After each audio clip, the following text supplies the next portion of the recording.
Greetings, it's Ian from RTO here. Welcome to the return of the Sophomore Drome, where we take bands' second albums, put them against each other, and then it's a battle of the wits between me and you guys. And today we're going to start off with two prog bands that made some great albums in the 70s, and that is Graff Generator and Nektar.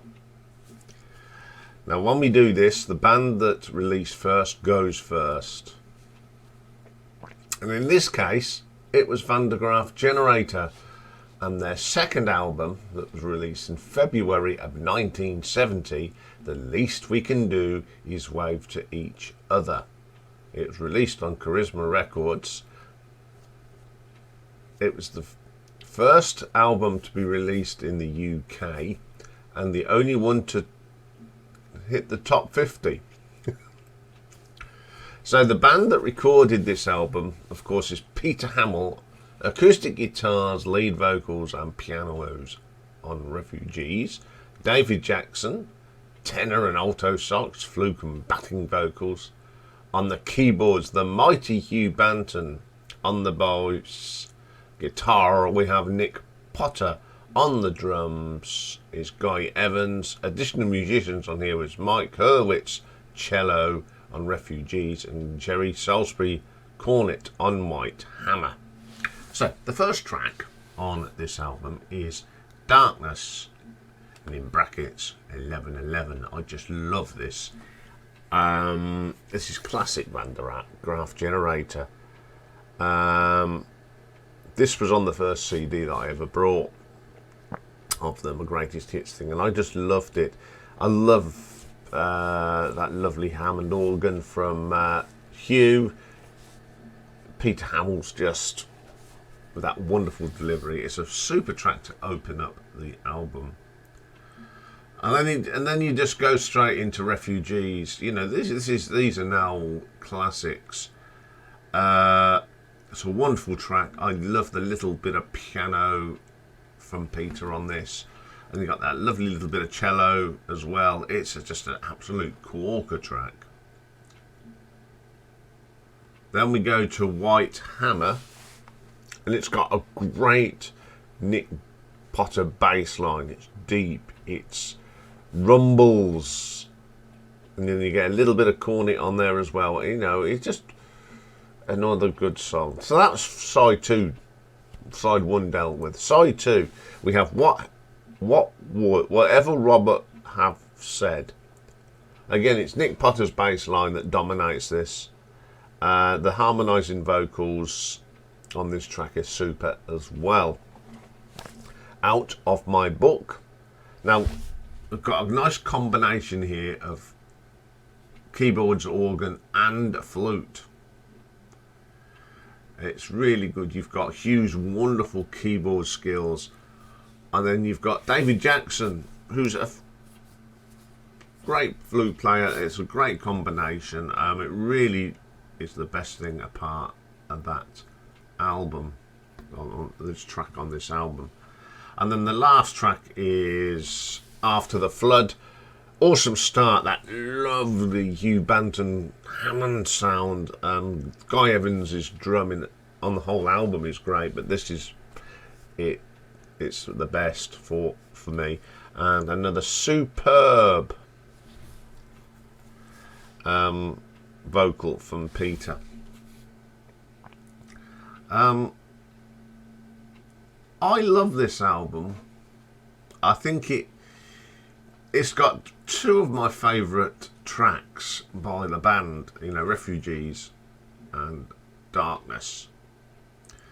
I do play this a lot. It is just an absolute classic. But enough of what I thought. What did the critics think? Well, as I said, this was the first and only album to reach the top 50 in the UK. The reception with the reviewers went down very well.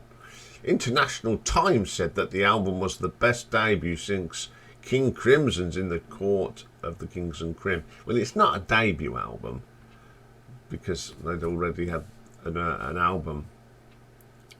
But while the reviewer said it was the strongest thing I've heard in a long time, in Q and Mojo Classic Special Edition, it came out number 15 on its list of 40 cosmic albums. Francois Courtet, reviewing in AllMusic, described Hamill's distorted delivery of word annihilation in After the Flood to be one of the scariest moments in the history of British prog rock. It is quite daunting, isn't it?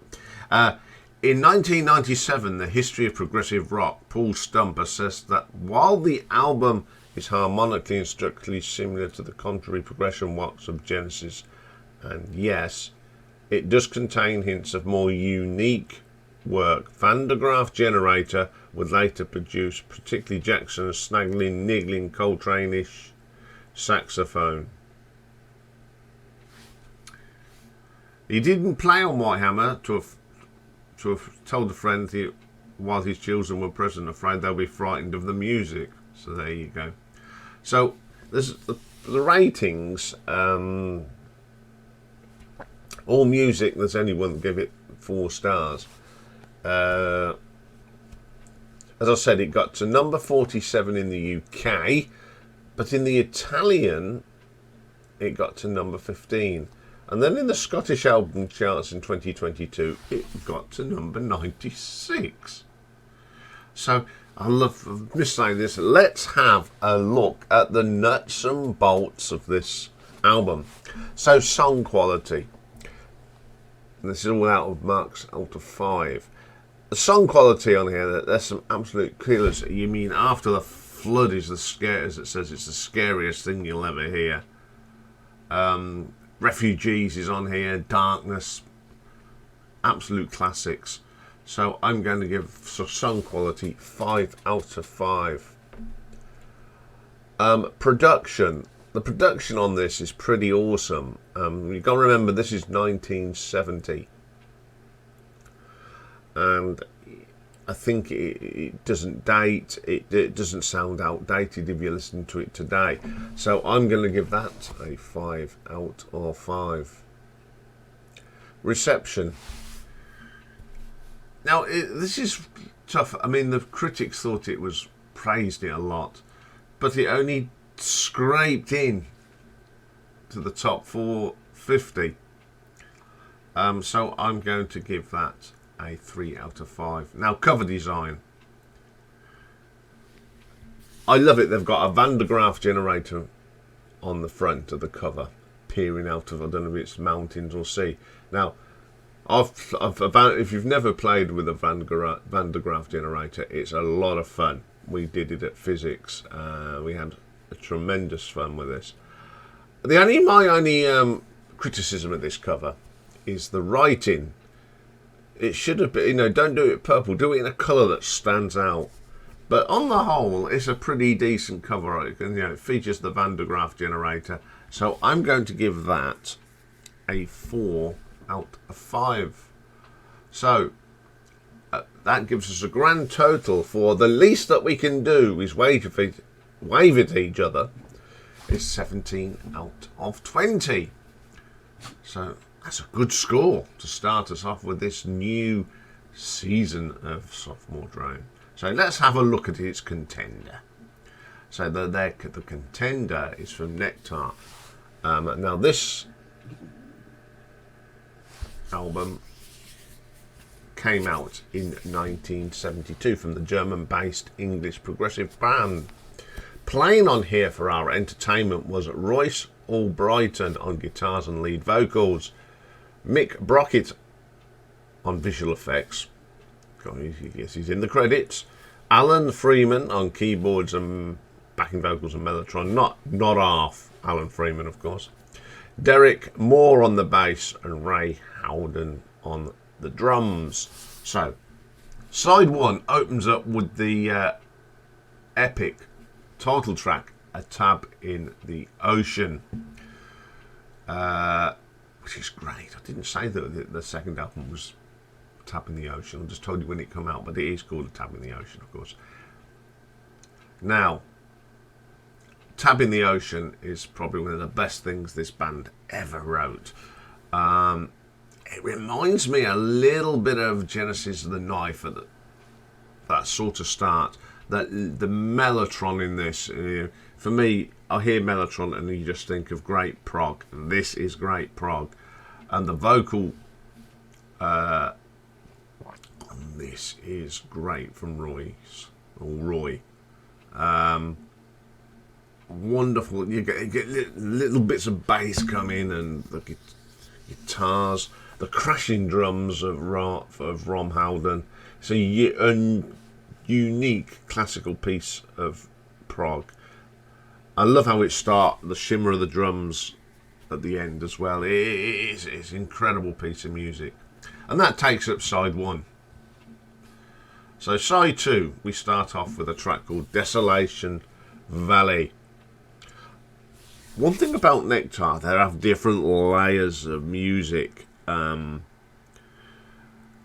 And this is, they add a little bit in here, a little bit there. You start off with some keyboard from Alan, some gentle guitar, and it sort of builds up, and the full sound is a dynamite on that track. Them waves, I love this. This is so ambient. It feels like the percussion sounds like you are on the sea, and it's got that wave feel to it. The backing vocals on this are fabulous. I do like that track. Crying in the Dark, we've got a bit of a rocky track here. The vocal from Roy is absolutely fantastic. The bass line again, it's just got a great guitar solo on it as well. It's just out of the top drawer, that one. King of Twilight, Hammond organ, rich sounds at the start. Great little rock track. I mean, I love Roy's vocals on this. Superb little track. Now, that was the last track on this one. I think this is a very underrated album from 1972 and always gets forgotten. It's one of the best prog albums from 1972, but with so many big names releasing albums in 72, it, as I said, it just get left on the shelf. There's nothing been written about this one. I looked everywhere for a review, but the only rating I got was from AllMusic, and they gave it 3.5 stars, and it didn't chart here in the UK, but made 141 on the US Billboard back in 1973. Again, an album that has been totally dismissed, which is such a shame because it's absolutely a great album. So once again, we'll have a look at this, the nuts and bolts of this one. Song quality, once again, these songs are really good. They're well put together. They are fine musicians, and Nektar very rarely put out a bad album. So I'm going to give this a 5 out of 5. Production, as with Van der Graaf Generation, very good production. Prog in the 70s, the production on it always precise. Once again, I'm going to give that a 5 out of 5. Reception, as much as I love this album, and I know a lot of you out there love this album as well, it wasn't received, and it hurts me to say that because it should have been received. So I can only give that a 2 out of 5.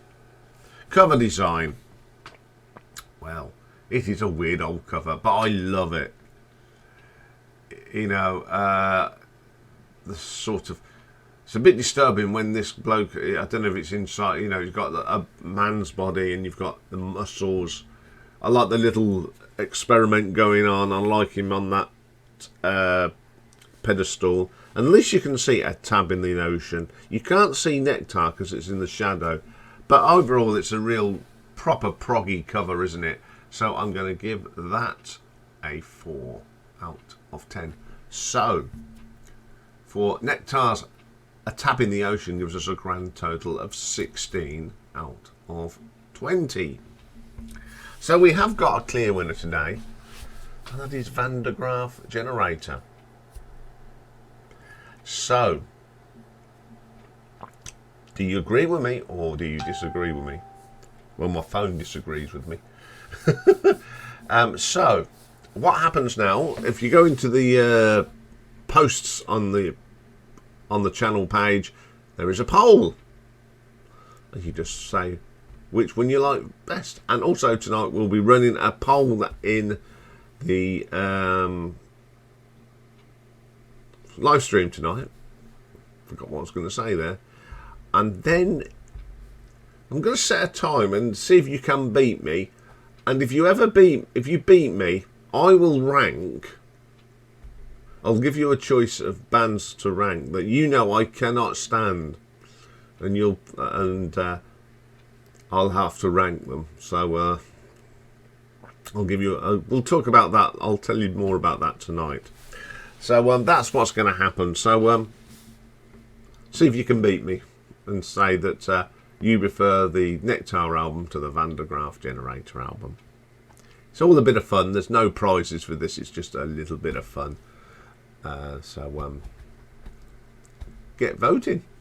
Okay, coming up next is Pick a Mix, and it's in the camera's view. And in the camera's view, I'm somewhere in the crowd on this one, because it's Iron Maiden at the NEC in 1988, called Made in England. So I'm looking forward to doing that one. So bye for now.